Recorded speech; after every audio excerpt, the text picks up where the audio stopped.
Super fresh at hot off the press. Artista update para sa inyong mga beshi.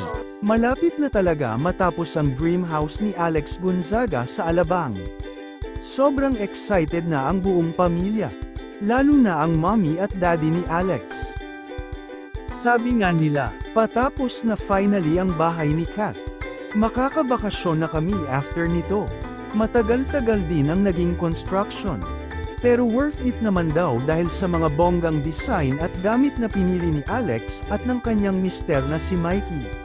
Isa pa, super saya din ng lahat dahil punong-puno na agad ng kwento ang bagong bahay nila, kaya exciting ang magiging house tour. At dahil sa matinding suporta ng parents ni Alex sa pagpapagawa ng bahay, nagpa-lunch si Mikey bilang pasasalamat. Talaga namang enjoy ang pamilya at mga kaibigan sa munting salo-salo. Hindi pa man tapos ang bahay, ramdam na agad ang warmth at pagmamahal na puno ng mga memories.